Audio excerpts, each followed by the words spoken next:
Laser sights will make you a more accurate and confident shooter by providing visual feedback on sight alignment and trigger control.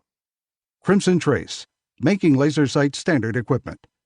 Learn more at crimsontrace.com.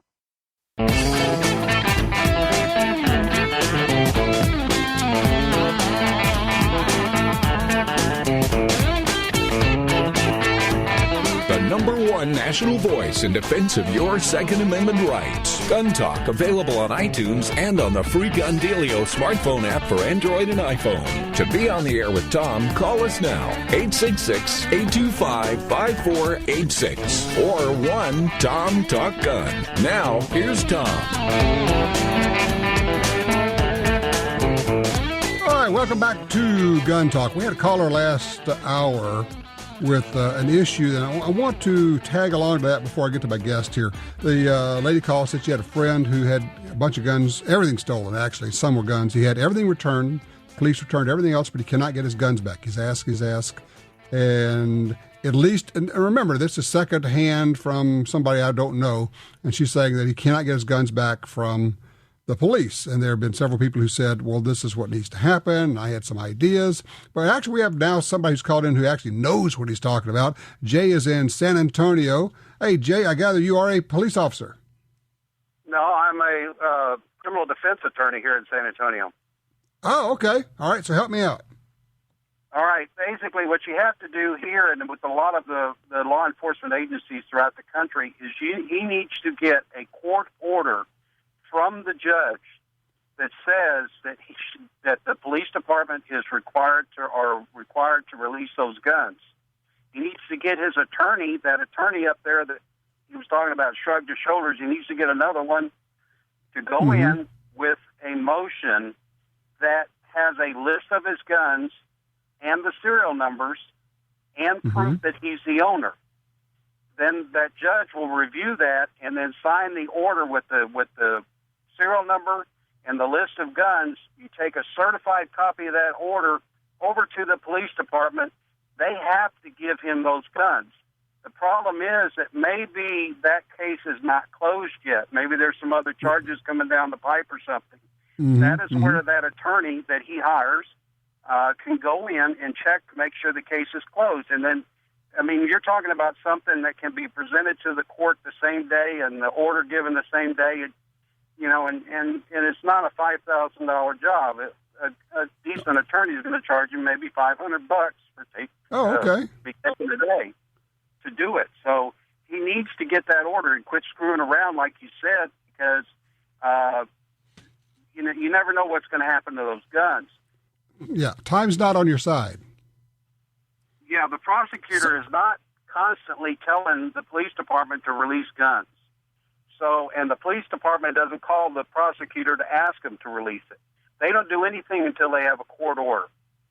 And so that's all he needs to do to get it done. If they defy a court order, then they'll be drugged into the judge's chambers, and that's not good. So, that's not a good thing. Well, that is great information. So he should go find him another lawyer. I knew we established that. And what he needs then is for the lawyer to file a motion to the judge, and the lawyer should know how to do that with the serial numbers of the property of the guns, and the judge can then issue an order to the police to release these guns. And as you say, if that doesn't happen, then the judge kind of gets upset if the police don't do what the legal order says they need to do. That's correct. Yeah, it's called a motion to return property, and but he's got to show ownership, and he has to list the guns accurately with the serial number, so that when they take it over to the police department, they can correlate those numbers and make sure they're giving him the right property. Excellent. Jay, thank you so much for that. And for the rest of us, it is a reminder, you do have a list of serial numbers of all your guns stored somewhere not in your house, I hope. I mean, now you can just take pictures of them with your phone and store them in the cloud, for heaven's sakes. That will take care of that. I tell you what I'm going to do. That took a little longer than I was thinking, and my next guest is an old friend and somebody I do not want to shortchange. We're going to take a quick break, come back. We'll be talking about hunting in Africa. No, don't tune out. This is important stuff. This is cool stuff. And I'm going to explain to you why when we come back. 866 Talk Gun.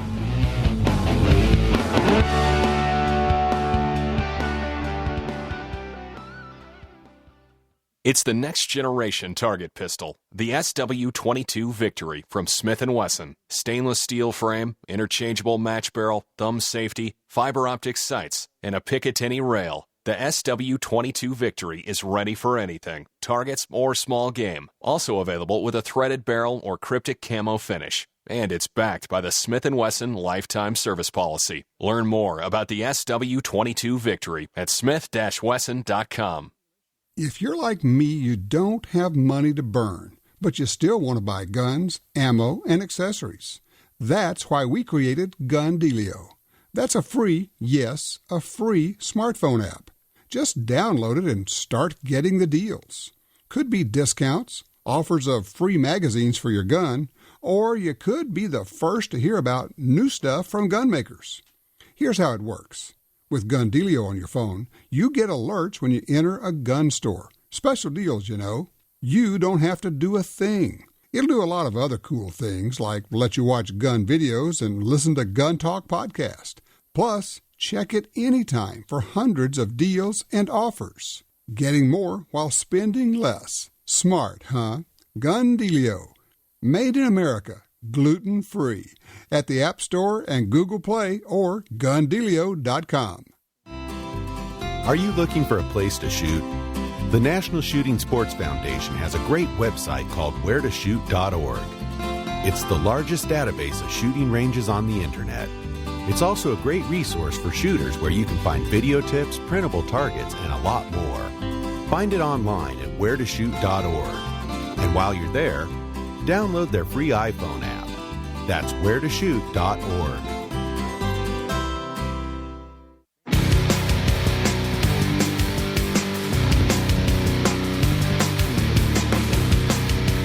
Hey, welcome back to Gun Talk. Many years ago, I was a writer writing a column for Sports Afield magazine. My dad wrote a column. In fact, we were, as far as I know, the only father-son team writing a column, separate columns for the same magazine, for Sports Afield. At that time, one of the other writers there was a fellow named Tom McIntyre, and he was and is exceptional. Some people, you just read their stuff and you go, whoa, man, that's good stuff. That's really good. Well, he joins me right now, talk about a new book that's kind of some old stuff and a new book. Hello, Tom. How are you? Very good. How are you? I am well. The book is titled Augusts in Africa. Let me tell you a quick story. 3 days ago, I'm at a duck blind with a guy, and it comes up that he has spent more than 1,000 days hunting in Africa. And another guy in the blind was saying, yeah, and he's a lifelong hunter. He says, I just don't have any interest in Africa. And I said, yeah, I've heard that before.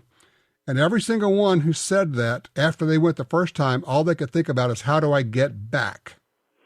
Yeah. What is it about Africa and hunting? Well, I think, not giving away, government secrets, but I think for hunters of your and my generation, Africa was always the ultimate adventure. And I think it has remained very close to it. There's some really exotic places in the world you can go, mountain hunting in Asia and lots of other places. And, of course, all across North America, there's some wonderful hunting here as well. But there's something about Africa that if you're of a certain turn of mind, is really appealing, and it's very difficult to get it out of your blood when it comes to that. One of the things I've explained to people, and I know it just sounds imbecilic when you say Africa is just different. And everybody gets kind of like, yeah, well, duh, Captain Obvious. And you go, well, no, I'm not explaining it well, but everything about it is different. You're walking along and there's a porcupine, the size of a big dog. And there's ostrich over there. Oh, that was a cobra that just stood up in the grass in front of you. And, oh, wow, it's like, and it's constant and it's everywhere and you're seeing stuff. And every moment of being there is a totally immersive, different hunting experience. That's absolutely correct. I think to me, some of the greatest experiences of my life have been hunting with Africans, with trackers and the native people, that there's something about them that they just have. Their attachment to the nature and their ability to work with it is really phenomenal. And I think it's interesting. It's something different, but I think in another way, we came out of Africa. The human beings started in Africa and worked their way out, and that's the first place we ever hunted. And that has not left us. I mean, I think there is some kind of memory we have. When you touch ground in Africa, it is a shock. But then it stops being a shock, and somehow it becomes eerily familiar. And I think that is the real wonder of the whole thing. I would say, and you are one of the best at this, to get the full impact and the full value of hunting in Africa, you have to be open to and appreciate all the things that are not hunting. And as you say, hunting with Africans, with trackers, being with cooks, seeing the countryside, the things that are not necessarily involved with hunting or shooting something, but the being there. And you may be right. There may be something really, really deep in our DNA that says, okay, this is where you came from. I don't know about that, but I wouldn't argue against it either. Yeah, I mean, I think it's important. If you go to Africa with the attitude that this is a shoot, I think that's completely the wrong tack to take. You go to Africa because it's an experience. It's one of the great, as I think I said in the book, it's the greatest experience money can buy. I mean, it is. And to that point, and actually that takes me to the point I was going to make next, which is people would be surprised at what you can get in an African hunt, what it costs. I mean, it is certainly, you can do a week-long hunt for several different species of animals for far less than you can a guided elk hunt, can't you? Absolutely. And I think the Craig Boddington, I'm sure your listeners are all familiar with. Certainly the greatest African expert of our generation, and maybe any generation. I don't know. I mean, the man's pretty much lived on the continent. But Craig wrote a wonderful foreword to the book, and he makes a lot of those points, I think, very well in the foreword. I mean, it's a misnomer that I can't afford to go. Well, if you're thinking about going to Colorado on a guided elk hunt, as you're saying, yeah, you can go to Africa for 10 days and hunt 4 or 5 different species, and probably have some money left in your pocket when you're all done. Exactly right. So what's in the book? This is a compilation of a lot of your work through the years? Yeah, I mean, it's basically, I was lucky enough to be able to start hunting in Africa 40 years ago, 1974 in Kenya, which is now closed.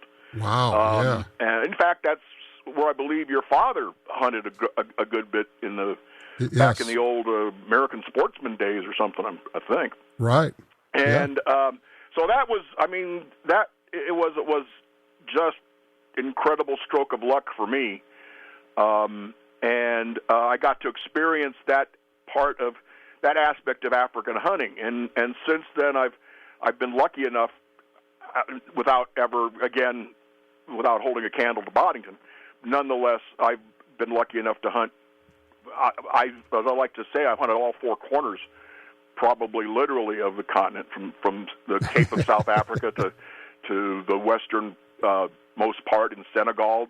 I was in Tunisia, which is the most northern spot last year, and then of course I was in Kenya, which is one of the most far eastern points on the continent. And I hunted in between, and Central African Republic and Cameroon, and I'm hoping to go back to Burkina Faso next year. And I think the more I hunt in Africa, the more these sort of out of the way places become more fascinating to me.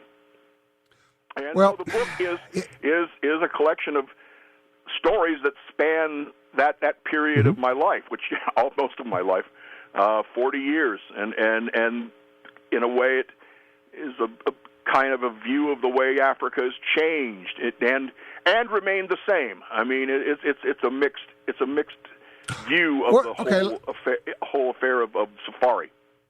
let me ask you, because people say, well, I've missed the golden age. I'm too late for all of that. What do you say?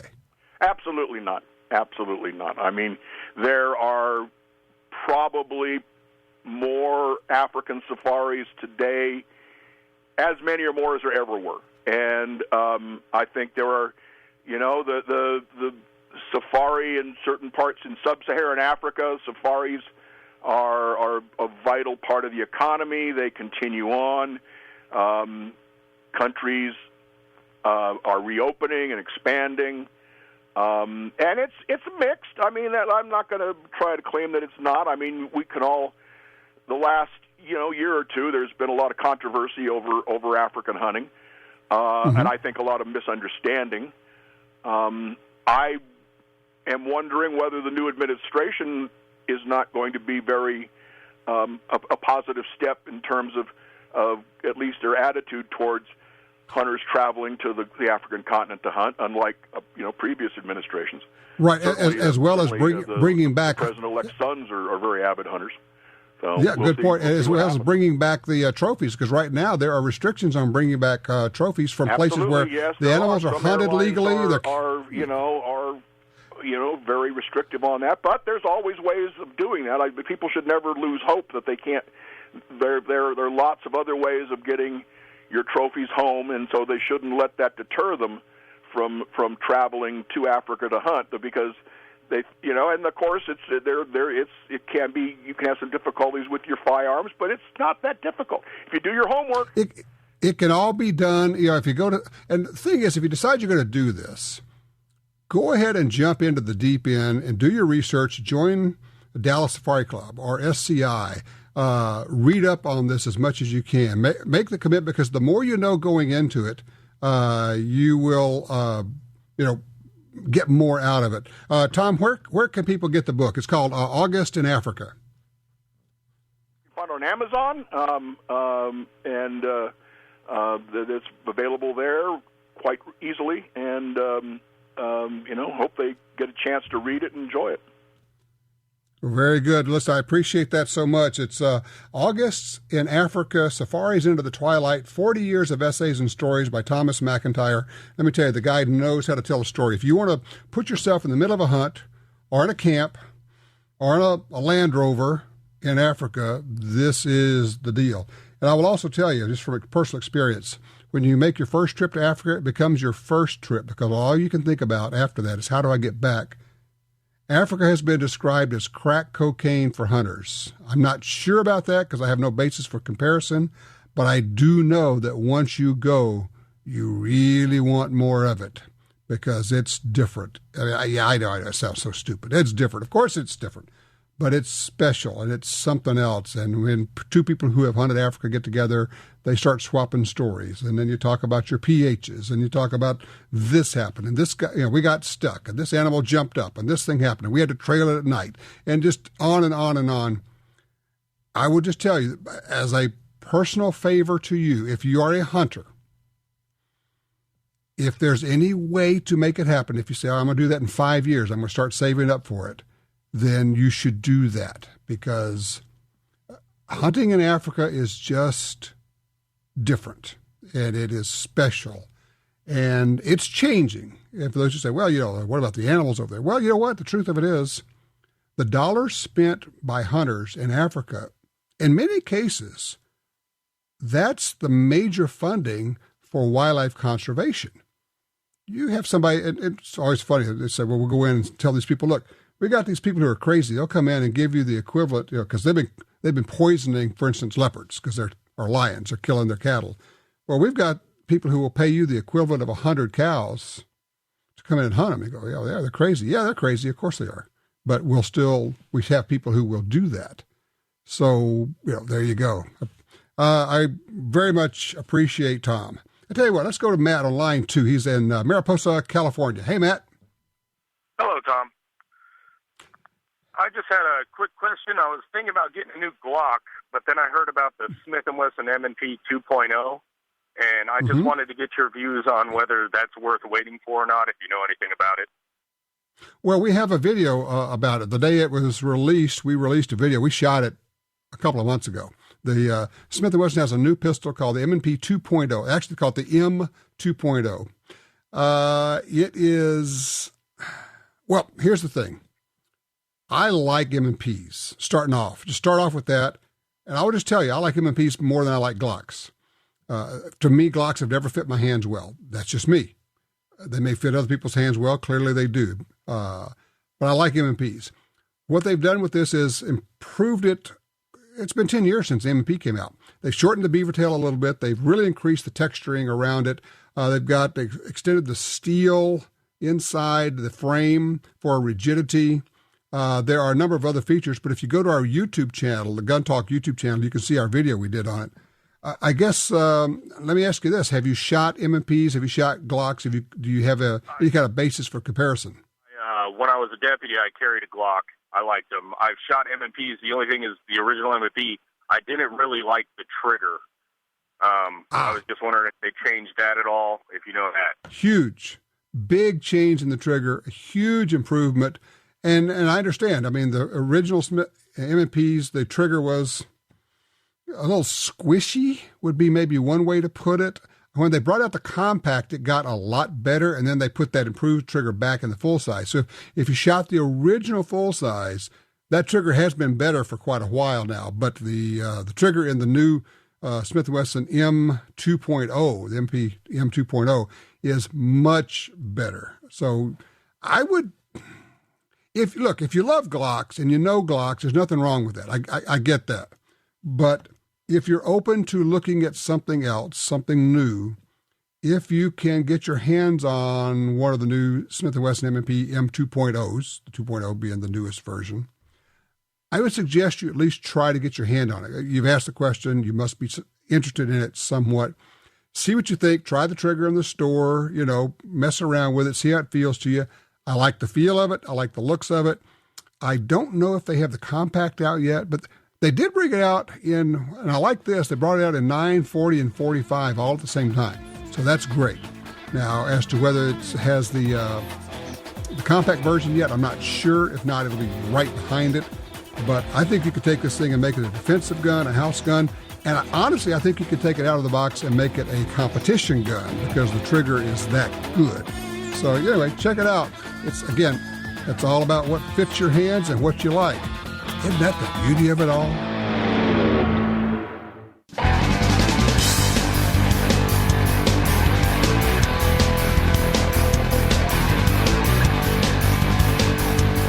Gun Talk encourages you to support the local sporting goods store, gun stores, ATV dealers, and other local businesses in your area who advertise on this station and Gun Talk. Only together can we protect our rights. You're listening to Washington Times opinion page regular contributor Tom Gresham.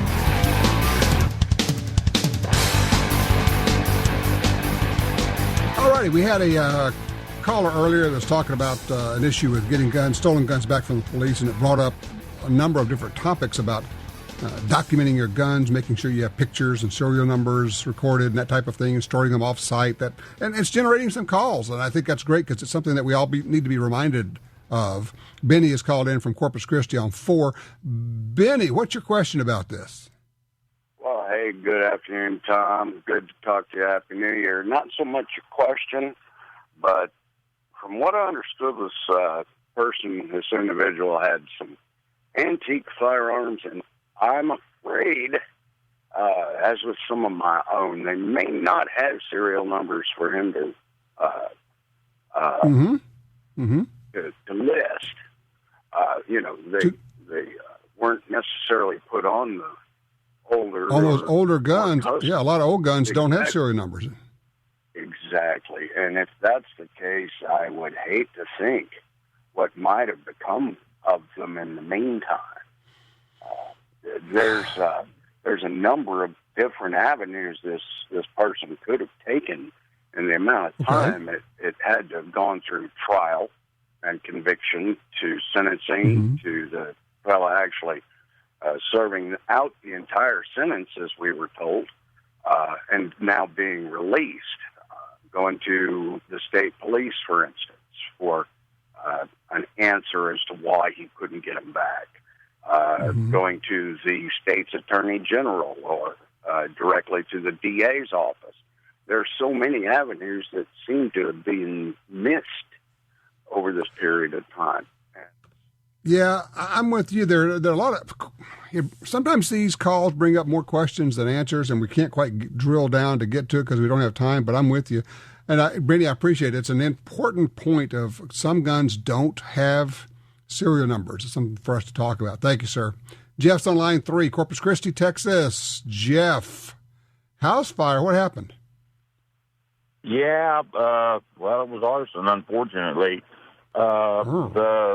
My guns got burned up in the fire, and some friends of mine, I was in the hospital at the time, and some friends of mine went through and salvaged what they could, and I'm just wondering what I need to do, if it would be safe to shoot them. Is there a way I can find out if they're safe to shoot? All this kind of stuff. What would be your suggestion on that? My first inclination is to say don't shoot them at all, because you have no idea how hot the fire was. You don't know if it affected the heat treating. And I'm not sure a gunsmith can tell you either. My thought is just to consider them to be lost causes. If they're really burned up, I would probably just figure they're lost. Now, here's the other part of it. Did you have any insurance that would cover them? Yeah, I had insurance. Insurance has been wonderful for me. So, but yeah, a couple of them were heirlooms from my dad, and I'm a little worried about those. The others were all stuff I could replace. I'd rather not replace them, but if I have to, I can. But except for the thing from my dad. Well, I would probably try to clean up the stuff from your dad as best you can, but I probably would not shoot those. And I appreciate that. I wish you luck with it. It lets me, and Jim makes the point, it brings up a good point. Your homeowner's insurance very well may have an exclusion for firearms. If you look at it, and a lot of them will say we will cover firearms up to $2,000. Well, as you know, that doesn't go very far. However, you can buy a rider for your insurance. It is very inexpensive. Also, if you're a member of the NRA, and why wouldn't you be, you can buy very inexpensive insurance for your firearms, your scopes, your binoculars, your spotting scopes, all the rest of that. And, you think it's not as much as, not a big deal. And then you start adding up, okay, well, I've got $500 on this rifle and $1,000 on this shotgun. I got $500 on this scope. And before you know it, you're looking at $20,000 or $30,000 or $40,000. That, if you've been buying guns for 30 or 40 years, you got a lot of money wrapped up in those. You really do need to have two things. One, make sure that you have insurance, and two, documentation. If nothing else, if there's no serial number on the gun, then take a picture of you with your gun, with your driver's license, ID, and then fill out an affidavit that this is what it is, and this is where I bought it, and this is who I bought it from. When you do it, I will tell you, if I'm doing private sales, I'm getting a receipt. If I'm selling a gun at a private sale, I'm getting a copy of somebody's serial number or driver's license. If they won't do that, I'm not selling it to them. Just the way it is. Not being mean about it, not being ugly, just is. So, yeah, you do not want to shoot a gun that's been in a fire. The manufacturers do not want you shooting that gun, Michelle is telling me. So, just there. But, yeah, you really do need to have a record of all this stuff somewhere, okay?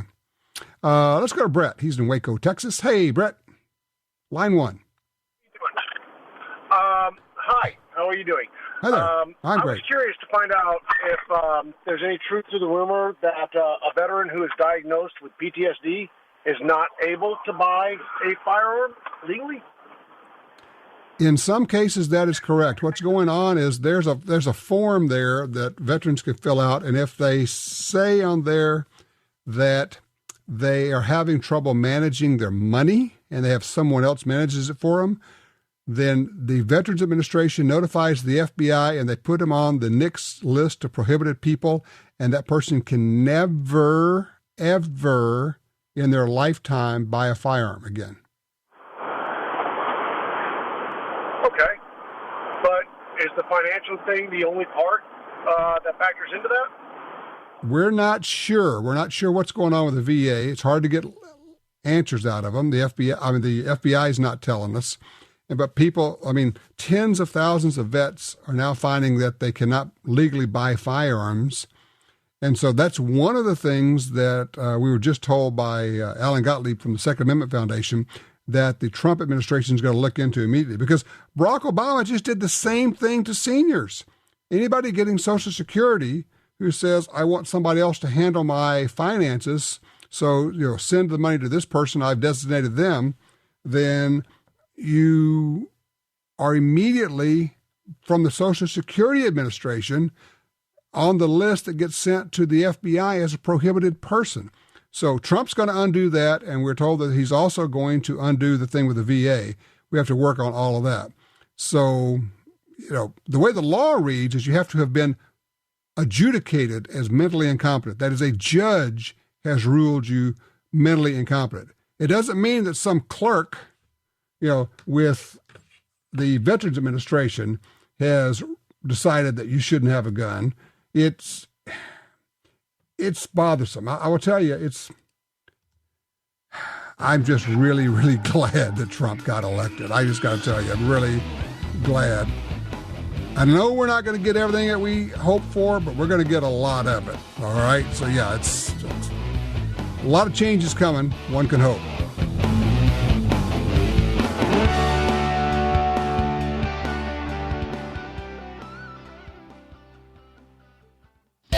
The XDM 3.8 Compact from Springfield Armory is 2 guns in 1. Use as your concealed carry gun with a compact magazine and use the extended magazine for home defense. Carry 13 rounds of 9mm in the compact magazine and a whopping 19 rounds in the extended magazine. To see the entire family of Springfield Armory XDM pistols, go to SpringfieldArmory.com. That's SpringfieldArmory.com. You got your carry permit, and that's good. But you could use more training. Get the DVDs, which have what you need. Springfield Armory presents Concealed Carry 1 and Concealed Carry 2 with Bata Group. Learn specific concealed carry skills from Top Gun fighting trainers. Get trained. Be prepared.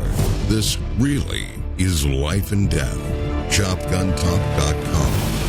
That's ShopGunTalk.com. If you're like me, you don't have money to burn, but you still want to buy guns, ammo, and accessories. That's why we created Gun Dealio. That's a free smartphone app. Just download it and start getting the deals. Could be discounts, offers of free magazines for your gun, or you could be the first to hear about new stuff from gun makers. Here's how it works. With Gun Dealio on your phone, you get alerts when you enter a gun store. Special deals, You don't have to do a thing. It'll do a lot of other cool things, like let you watch gun videos and listen to Gun Talk podcast. Plus, check it anytime for hundreds of deals and offers. Getting more while spending less. Smart, huh? Gun Dealio. Made in America. Gluten-free. At the App Store and Google Play or GunDealio.com. The Ruger American Rimfire Rifle combines features of the Ruger American Rifle and innovations of the 1022 Rimfire Rifle to appeal to all bolt-action enthusiasts. It features a modular stock system that provides comb height options for scope or iron sight use, a power bedding integral bedding block system for outstanding accuracy, a Ruger Marksman adjustable trigger, and a 1022 style rotary magazine for reliable feeding. The Ruger American Rimfire Rifle, another rugged, reliable firearm from Ruger.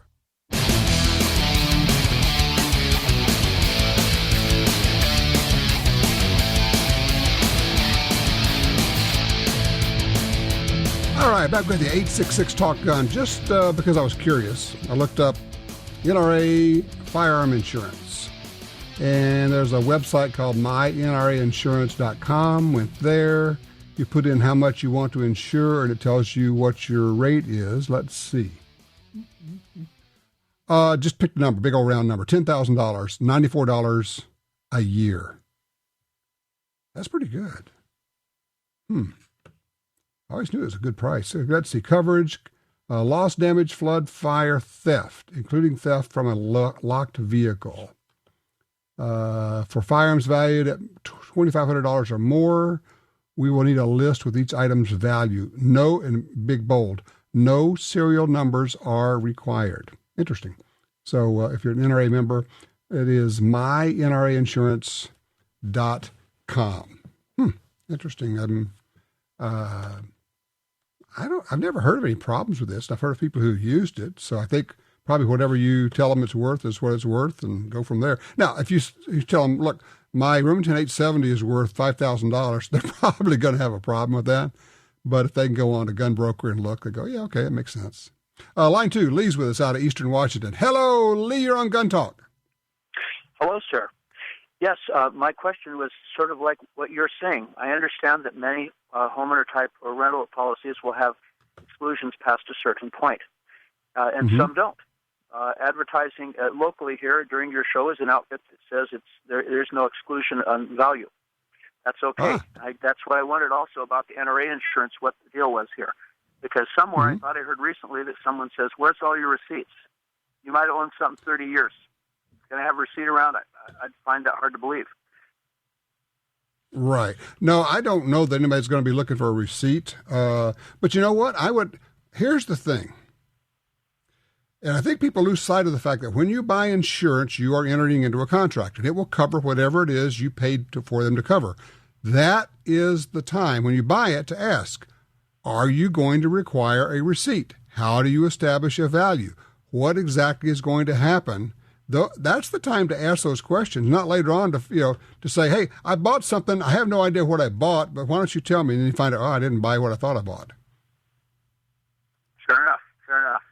The other thing, your previous caller who said he had a picture of everything, perhaps a big one and a small one, showing the numbers and his current license next to it. That sounds like a swell and inexpensive idea. And the thing that's nice about that is now you can just do it with your phone and, save it to the cloud and make a folder. It's got all your gun information. And one of the things I was thinking you could do, see if this makes sense. I'm just kind of spitballing this. You take a picture over the gun, the whole gun, and then you take your phone and zoom in, go real close and get a picture of the serial number. And then you just take a little pad of paper and you write on it, Remington 700, 7mm, 06, or whatever it is, purchased, this time or about this time for about this much money from such and such, whether or not you have the receipt. At least you got a record that you had this gun on this date when you took the picture, and then you file it away. And at least at that point you can say, hey, back 5 years ago when I took this picture, I owned the gun. That tells you I owned the gun. It's pretty simple, and it's been my experience that insurance companies, if you're paying for the insurance, they don't really mess with you a whole lot on this. They generally just go ahead and pay up if you've not been fraudulent at what you claimed as the value, because they don't want people going around and telling the world, these guys don't pay off. I mean, that's the business they're in, is insuring and then paying off. So that's my experience anyway. Thanks for the call. I appreciate that. Has anybody had any experience with an insurance company after a loss on their guns? How did it go? 866 Talk Gun. I'm just curious about that. Obviously, if you have a safe, a gun safe, it would make sense to get one that has fire protection. Because you think about it, what are the main risks? I think theft and fire. Pretty much it, really? So you say, well, those are expensive. Well, okay, yeah, but how much? Again, it might frighten you to know. You may not want to let your wife know this, or your husband in some cases. Once you total it up, you go, oh, whoa, I got a lot of money tied up in this stuff. Yeah, and don't forget the binoculars and the spotting scopes and the rifle scopes and the accessories. You know what I'm talking about. And the $200 trigger you put in there, and so you list all of that stuff too. Had any experience with that? Have you ever had a loss? Let me know. 866 Talk Gun. Hope you never do, but if you did, tell me about it.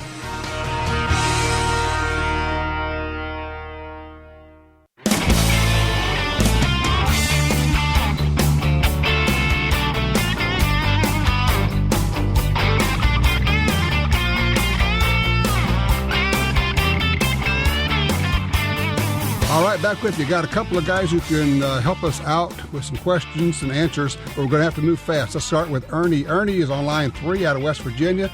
PTSD and the VA. Ernie, help me out. Yes, sir.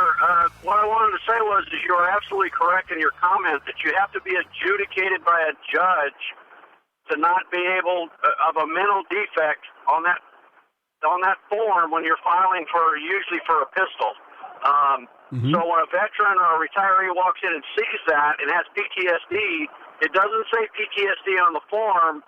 It basically says, have you been adjudicated, et cetera, et cetera. The answer is no. Right.